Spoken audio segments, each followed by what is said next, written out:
ہم نے تعلیم کا آغاز کیا ہوا ہے۔ آج کا ہمارا واقعہ ہے حضرت عمر رضی اللہ تعالیٰ عنہ کی حالت۔ حضرت عمر رضی اللہ تعالیٰ عنہ بعض اوقات ایک تنکا ہاتھ میں لیتے اور فرماتے کاش میں یہ تنکا ہوتا، کبھی فرماتے کاش میری ماں نے جنا ہی نہ ہوتا۔ ایک مرتبہ کسی کام میں مشغول تھے، ایک شخص آیا اور کہنے لگا کہ فلاں شخص نے مجھ پر ظلم کیا، آپ چل کر مجھے بدلہ دلوا دیجیے۔ آپ رضی اللہ تعالیٰ عنہ نے اس سے ایک درہ مار دیا کہ جب میں اس کام کے لیے بیٹھتا ہوں اس وقت آتے نہیں، جب میں دوسرے کاموں میں مشغول ہو جاتا ہوں تو آ کر کہتے ہو کہ بدلہ دلوا دو۔ وہ شخص چلا گیا۔ آپ رضی اللہ تعالیٰ عنہ نے آدمی بھیج کر اس کو بلوایا اور درہ اس کو دیکھ کر فرمایا کہ بدلہ لے لو۔ وہ شخص اس نے عرض کیا کہ میں نے اللہ کے واسطے معاف کیا۔ گھر تشریف لائے، 2 رکعت نماز پڑھی، اس کے بعد اپنے آپ کو خطاب کر کے فرمایا اے عمر تو کمینہ تھا، اللہ نے تجھ کو اونچا کیا، تو گمراہ تھا، اللہ نے تجھ کو ہدایت کی، تو ذلیل تھا، اللہ نے تجھے عزت دی، پھر لوگوں کا بادشاہ بنایا۔ اب ایک شخص آ کر کہتا ہے مجھے ظلم کا بدلہ دلوا دو تو اس کو مارتا ہے، کل کو قیامت کے دن اپنے رب کو کیا جواب دے گا؟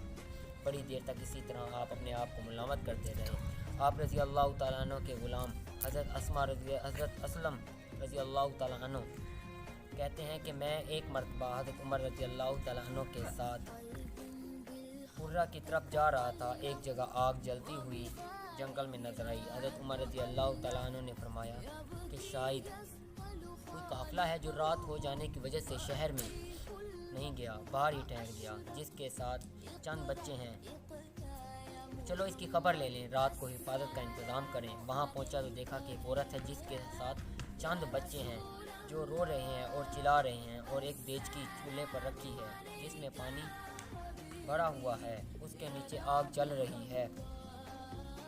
انہوں نے سلام کیا اور قریب آنے کی اجازت لے کر اس کے پاس گئے اور پوچھا کہ بچے کیوں رو رہے ہیں؟ عورت نے کہا بھوک سے لاچار ہو کر رو رہے ہیں۔ ضیافت فرمایا اس دیچکی میں کیا ہے؟ عورت نے کہا پانی بھر کر بہلانے کے واسطے آگ پر رکھ دی ہے کہ ذرا ان کو تسلی ہو جائے اور سو جائیں۔ امیر المومنین عمر رضی اللہ تعالیٰ عنہ کا اور میرا اللہ ہی کے ہاں فیصلہ ہوگا کہ میری اس تنگی کی خبر نہیں لیتے۔ حضرت عمر رضی اللہ تعالیٰ عنہ رونے لگے اور فرمایا اللہ تجھ پر رحم کرے، بھلا عمر کو تیرے حال کی کیا خبر؟ کہنے لگی کہ وہ ہمارے امیر بنے ہیں اور ہمارے حال کی خبر نہیں رکھتے۔ اسلم رضی اللہ تعالیٰ عنہ کہتے ہیں کہ حضرت عمر رضی اللہ تعالیٰ عنہ مجھے ساتھ لے کر واپس ہوئے اور ایک بوری میں بیت المال سے کچھ آٹا، کھجوریں اور چربی اور کچھ کپڑے اور کچھ درہم لیے، اور اس بوری کو خوب بھر لیا اور فرمایا کہ یہ میری کمر پر رکھ دے۔ میں نے عرض کیا کہ میں لے چلوں؟ آپ رضی اللہ تعالیٰ نے فرمایا نہیں، میری کمر پر رکھ دے۔ 2-3 مرتبہ جب میں نے اصرار کیا تو فرمایا قیامت میں بھی میرے بوجھ کو تو ہی اٹھائے گا، اس کو میں ہی اٹھاؤں گا، اس لیے قیامت میں مجھے سے اس کا سوال ہوگا۔ میں نے مجبور ہو کر بوری آپ کی کمر پر رکھ دی۔ آپ نہایت تیزی کے ساتھ اس کے پاس تشریف لے گئے، میں ساتھ تھا۔ وہاں پہنچ کر اس دیچکی میں آٹا اور کچھ چربی اور کھجوریں ڈالی اور اس کو چلانا شروع کیا اور چولہے میں خود ہی پھونک مارنا شروع کیا۔ اسلم رضی اللہ تعالیٰ عنہ کہتے ہیں کہ آپ کی گنجان داڑھی سے دھواں نکلتا ہوا میں دیکھتا رہا، حتیٰ کہ میرا ساتھ تیار ہو گیا۔ اس کے بعد آپ نے اپنے دست مبارک سے نکال کر ان کو کھلایا۔ وہ سیر ہو کر خوب ہنسی کھیل میں مشغول ہو گئے اور بچہ تھا اور وہ دوسرے وقت کے واسطے ان کے حوالے کر دیا۔ وہ عورت بہت خوش ہوئی اور کہنے لگی اللہ تعالیٰ تمہیں جزائے خیر دے، تم تھے اس کے مستحق کے بجائے حضرت عمر رضی اللہ تعالیٰ عنہ کہ تم ہی خلیفہ بنائے جاتے۔ حضرت عمر رضی اللہ تعالیٰ عنہ نے اس کو تسلی دی اور فرمایا کہ جب تم خلیفہ کے پاس جاؤ گے تو مجھے ہی وہیں پاؤ گی۔ حضرت عمر رضی اللہ تعالیٰ عنہ اس کے قریب ہی سے ذرا ہٹ کر زمین پر بیٹھ گئے اور تھوڑی دیر بیٹھنے کے بعد چلے آئے اور فرمایا میں اس لیے بیٹھا تھا کہ میں نے ان کو روتے ہوئے دیکھا تھا، میرا دل چاہا کہ میں تھوڑی دیر ان کو ہنستے ہوئے دیکھوں۔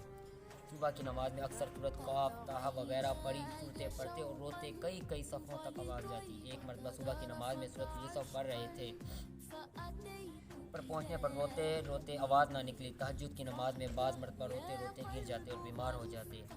یہ ہے اللہ کا خوف اس شخص کا جس کے نام سے بڑے بڑے نامور بادشاہ ڈرتے تھے، کانپتے تھے۔ آج بھی ہم 1350 برس کے زمانے تک اس کا دربہ مانا ہوا ہے۔ آج کوئی بادشاہ نہیں، حاکم نہیں، کوئی معمولی سا امیر بھی اپنے رعایا کے ساتھ ایسا برتاؤ کرتا ہے۔ بس میرے دوستوں بھائیوں، یہ حضرت عمر رضی اللہ تعالیٰ عنہ اسلام لانے سے پہلے مسلمانوں کے سخت دشمن تھے۔ جب انہوں نے اسلام قبول کیا بڑے بڑے کافی ان سے ڈرتے تھے۔ حضرت عمر رضی اللہ تعالیٰ عنہ بہادر انسان تھے۔ آج ہمارے حکمران دیکھیں، آج حکمران کو صرف کرسی کی لالچ پڑے گی اور کسی چیز کی بھی لالچ نہیں۔ حضرت عمر رضی اللہ تعالیٰ عنہ خود عورت کے پاس گئے، خود ہی پھونک ماری، جب دیکھتی چڑھائی تو پھونک ماری، ان کی داڑھی سے دھواں مبارک نکل رہا تھا۔ اب خود آپ اس چیز سے اندازہ لگا لیں کس طرح تھے، انہیں ڈر تھا، انہیں پتہ تھا کہ ہم نے قبر میں جانے، ہم نے ان سوالوں کے جواب دینے ہیں۔ حضرت عمر کبھی کبھار کہتے تھے کاش مجھے میری ماں نے جنا ہی نہ ہوتا، کاش میں کوئی تنکا ہوتا، کاش میں کوئی گھاس ہوتا جو جانور کھا لیتے۔ اور اس بات سے خود اندازہ لگائیں کس طرف چڑھی 2 دن کی زندگی ہے۔ آج ہم یہاں ہیں، کل ہم یہاں نہیں ہیں، اس لیے اپنے اعمالوں کو اچھا کریں، آج سے تیاری کریں، خود بھی اچھا عمل کریں، دوسروں کو بھی اچھا عمل کرنے کی دعوت دیں۔ آپ کا اور میرا ایمان ہے حضرت محمد صلی اللہ علیہ وسلم آخری نبی